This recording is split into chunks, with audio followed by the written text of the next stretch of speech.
sekarang ini contoh demonstrasi BAD ya, atau bentuk dasar. Jadi kalau semisal ada ditemukan pasien nggak sadarkan diri tengah jalan gitu, misalnya entah karena kecelakaan atau apa, itu pertama kali yang perlu kita lakukan adalah merapikan diri dulu supaya nggak ada barang-barang yang berbahaya di sekitarnya. Terus ini misal sudah selesai nggak ada,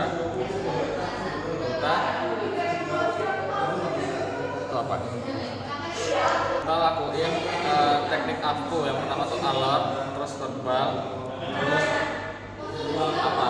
pain, dan juga unresponsive. Yang pertama kita panggil dulu, misalnya bapaknya nggak sadarkan diri, pak, terus kita goyang-goyangkan, coba pak, tetap nggak bangun. Kita coba kasih rangsaan nyeri, ada 2 lokasi, bisa di sternum atau enggak ada di supraorbital, tapi biar menggampangkan itu pakai di sternum aja. Terus kita kasih nyeri, orangnya nggak responsif, tetap berarti kan teknik AFKU sudah kita lakukan. Setelah itu kita minta bantuan. Kalau semisal di lingkungan ini itu ramai, kita bisa minta teriak aja, kayak pak tolong ada orang pingsan, ada orang nggak sadarkan diri. Atau enggak kalau kita membawa handphone itu misalnya, kita telepon 199 ya, 199, telepon ambulans, tolong di sini ada orang nggak sadarkan diri, segera bawa ambulans dengan perlengkapan resusitasi jantung gitu. Sudah selesai, baru kita lakukan bantuan hidup dasar sementara kepada pasiennya. Oke, yang pertama kita tuh dicek terlebih dahulu apakah ada nafas atau tidak. Pertama kita dengarkan apakah ada nafas dari hidungnya, terus kita lihat matanya ini ke arah dadanya, apakah dia itu mengembang atau tidak. Oke, setelah kita ketahui tidak ada nafas, kita cek dari nadinya, yaitu di arteri karotis selama kurang lebih 10 detik. Posisi arteri karotisnya juga harus benar ya. Misalnya di sini, baik, tidak ada pulsasi, berarti kita sudah simpulkan dia tidak ada nafas dan juga tidak ada pulsasi dari nadinya. Ya ramai banget. Terus setelah itu baru kita lakukan RJP. Sebelum kita lakukan RJP, pastikan posisi pasiennya ini tuh berada di daerah yang datar dan juga yang keras. Tangannya juga di samping dan di sejajar dengan dada gini. Kemudian baru kita lakukan RJP. Posisi tangannya bebas mau kanan atau kiri, tergantung yang dominan yang mana, dan posisi kita sebagai yang melakukan penolong itu bisa berada di sebelah kanan atau kiri, bebas gitu. Oke, posisi tangannya ini dilebarkan, terus ini menggenggam seperti ini. Nah, kita lakukan sebanyak 5 siklus. Satu siklus itu ada 30 kali RJP dan 2 kali ventilasi. Misal kita lakukan dulu, posisinya adalah di tengah dari sternumnya atau di tengah bawahnya.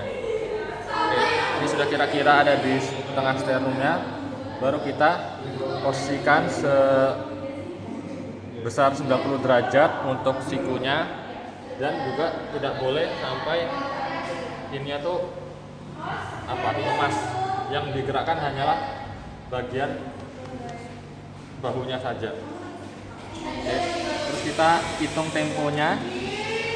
Misalnya siap, sudah 1, 2, 3, 4, 5, 6, 7, 8, 9, 10, 1, 2, 3, 4, 5, 6, 7, 8, 9, 10, 1, 2, 3, 4, 5, 6, 7, 8, 9, 10.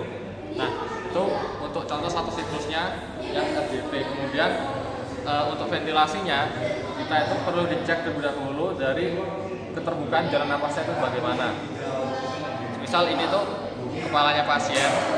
Nah, kita perlu tahu kalau semisal kita tuh curiga apakah dia itu ada trauma di bagian leher atau tidak. Kalau misalnya kita trauma, itu nanti ada tekniknya tersendiri.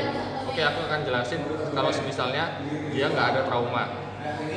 Kalau misalnya nggak ada trauma, kita lakukan yang namanya itu head tilt, ya pokoknya lakunya head tilt namanya, yaitu ini dari bagian dahinya itu kita tekan dan bagian dagunya itu kita angkat, jadi seperti tek. Nah ini kalau misalnya tidak ada trauma. Tapi kalau misalnya ada trauma, dicurigai ada trauma, kita bisa lakukan yang namanya teknik jaw thrust. Itu dari belakang, ini bagian jauhnya ini, pahannya kita tuh angkat ke atas. Jadi kayak diangkat ke atas, sehingga nanti pasien itu kayak ini kalau ada trauma terbuka. Gitu. Oke. Tadi kan setelah kita lakukan 30 RJP, dan kita perlu melakukan yang namanya 2 kali ventilasi. Jadi setelah 30 baru kita lakukan ventilasi 2 kali. Mulut ke mulut. ulang dari bawah ya, biar tahu. Nah gini, ini kita pakai yang normal ya, tidak ada trauma misalnya. Ini tangan kanannya mengangkat, menekan dahi dan tangan kirinya mengangkat dagu. Set, baru kita lakukan 2 kali. Jangan cepet-cepet, harus sesuai tempo juga. 2 kali sudah, baru kita lanjutkan lagi 30. 30 lagi. Set, sampai 5 siklus seperti itu. 5 Oke, siklus. setelah 5 siklus selesai, kita cek terlebih dahulu apakah sudah muncul kembali napas dan juga dari ini nadinya. Jadi ini bisa tanyakan ke dokter pengawasnya ya. Kalau misal dia belum ada tanda-tanda itu, berarti kita lakukan RJP-nya lagi, lakukan siklusnya tadi itu lagi. Tapi kalau misalnya sudah muncul nafas dan juga sudah muncul nadinya, maka kita sudah selesai untuk melakukan RJP dan posisikan pasien ini ke dalam posisi mantap.